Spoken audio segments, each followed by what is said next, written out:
Namaste everyone. This is M. Srinivasu, English faculty from DAV High School, RTBP Township. Today we are going to see the poem that is a reading of our Unit 1 with the title called The Duck and the Kangaroo, and it is written by Edward Lear. I would like to ask you to see the text once to discuss a few biographical sketches of Edward Lear before we get into the poem.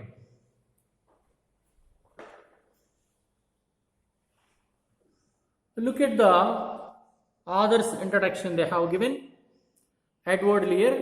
If you have the textbooks, if you can see, that's fine. Well, it is.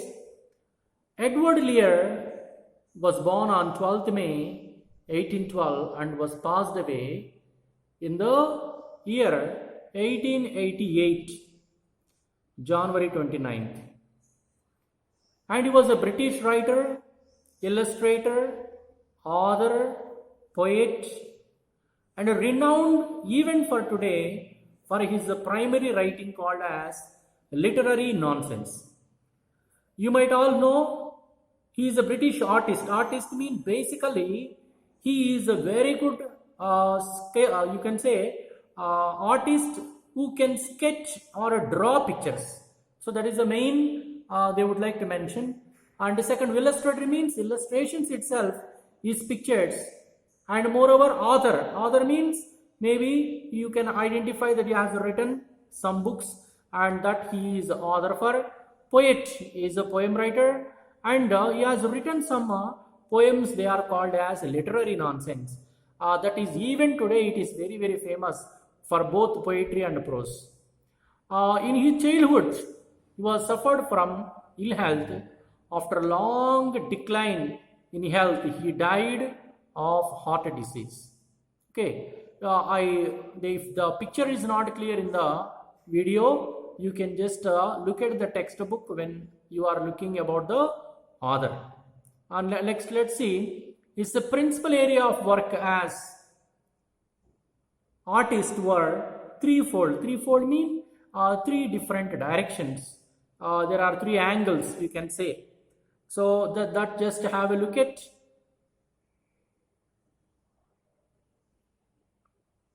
Making colored drawings during the journeys, and as a draftsman employed to illustrate birds, animals, and another. 3. One is he was appointed person to draw whichever is coming on the way, that is one. Second one is he was basically an author, and the third one they talk about, he was an appointed draftsman to employ and making colored pictures. You see, he was one of the person in his journey. He is supposed to draw pictures regarding animals and birds that he come across in the long journey. So one is draftsman. Draftsman itself is a person who draws. Second person is he is during his journey he draws pictures. That even comes under called travelogue. While someone is traveling, whatever they come across, that they can write them. And the last one we can also identify. These show great ability to use with relish the sound of real and invented English. And you see, he has found different words, new vocabulary in his poems that we also can identify when we are discussing in the poem. And the last, you see, the poem Duck and the Kangaroo is a poem with a touch of light humor. This is what you would like to talk about. Now just move it once there. What basically we come across, Edward Lear is an author. He is from the British, and he was an illustrator, writer, author, and he is very famous for literary nonsense that he has written both in poetry and prose as well. And he has three different kinds of dimensions. That is, basically he is a draftsman. That means he is a person who appointed to write or sketch something. And the second one is he was a travelogue writer. While he was traveling, he writes something, sketches something. And third one, he is an author. During his earlier stages, he was suffered from some ill health, and due to that, he was died of heart attack. That is what they say. And then the last we identify, according to the poem that today we have, that is the Duck and the Kangaroo. Basically, it reveals about the light humor. So, in the unit that today, first unit, we have humor, and the poem is perfectly fit for the same topic. First, let me read before we get into explanation of it. Our title is The Duck and the Kangaroo. Said the duck to the kangaroo, "Good gracious, how you hop over the fields and the water too, as if you never would stop. My life is a bore in this nasty pond, and as I long to go out to the world beyond, I wish I could hop like you," said the duck to the kangaroo. Check it once again. Said the duck to the kangaroo. Who is the speaker of the first stanza we come across is? This is the duck. Duck is the speaker. The duck is speaking to whom? To the kangaroo. So the listener is the kangaroo. Moreover, this can be enacted. In the previous classes also, children enacted this poem, keeping all the setting in the class. Like we require like a pond, cigar, socks, and you can also see some forest and so on. They take it as visuals, and even they make some temporary arrangement in the class to perform this task or act. Now, in this particular one, in this particular stanza, we are coming across how the duck is feeling. The duck is feeling very, very bored whenever it is there in the pond. Now, come across then, for example, in the first line we have seen, said the duck to the kangaroo. Here the speaker is the duck. Duck is speaking to kangaroo. Now, what is this? Good gracious, how you hop? Now you say, oh wonderful, my dear. How you hop? How you hop is an exclamation mark given. So that means what? It is an expression of sudden feelings. That means your hopping is really admirable and wonderful. How you hop in such a way? How is it? Over the fields and the water too. How is your hopping? Keep going. Over the fields. Fields in the sense, we can see the grass, we can see the fields of different kinds of corn or any other, and even more over the grass, over the empty land, even not just on the land, but it is also on the water. This is very, very important. So where the duck is better, it's a hopping in, it's a hopping over the fields, and even it is also hopping over the water. Generally, any animal can hop on the land, but it cannot go on the water. But it can go on the fields and as well as water. It is definitely a sarcasm, and even they now a duck wanted to get the impression of kangaroo, so that is why it is praising hopping of a kangaroo, saying that your hopping is excellent over the fields, even over the water. Now coming to this, as if you never would stop. How your hopping look like? You will keep going on, but it is never seen that you stop anywhere. This is an exaggeration, stating something, that is telling something more than the boundary, maybe that looks like unreal. That is called exaggeration. So this is that, as if you never would stop. That is like to say, I haven't seen you that you will be stopping somewhere taking rest.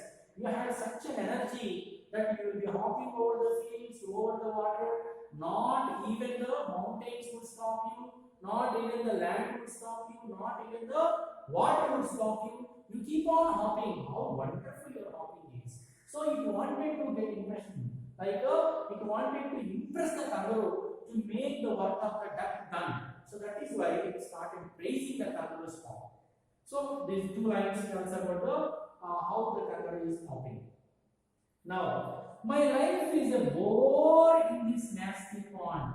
This is the experience of the duck sharing to the kangaroo, stating that my life is a bore. Bore in the sense without any recreation, without any much change of happiness. It is completely routine, and there is no much happiness is identified. And I am living in this nasty pond. You know very well where the ducks live. Ducks live in the pond. And now, as it has been living for more number of months or years might be without any recreation, and it is feeling or saying that the pond is very nasty, it is very dirty and uncomfortable and unpleasant to be there in the particular pond for long more days and long more months and years. That's what the main intention of the duck to say, that his life is completely bored in the pond because it is nasty, nothing beyond that it can get recreation in the pond. Only that pond it is spending its life over the pond itself for long. Now you see, and I long to go out in the world beyond. Long means desire. Desire. That means what? It is strongly wished. It is strongly wished to go out. Go out in the sense, go out of the pond, away to some other place. In the world beyond. That means what? Its world is only the nasty pond, and its world is only around the pond. It doesn't know the new life that is existing in the world. So it wanted to go world beyond, even more, to out of his world and to go around the world and to see around the globe. And it wanted to explore different kinds of places and get maybe recreation. So that is why you would like to say that I wanted to go world beyond, out of my world. I wanted to go to the new places of the world and to see. And last, I wish I could hop like you. If I could have a hop like you, its line is very intelligently said by the duck to the kangaroo, stating that if I wish I could hop like you.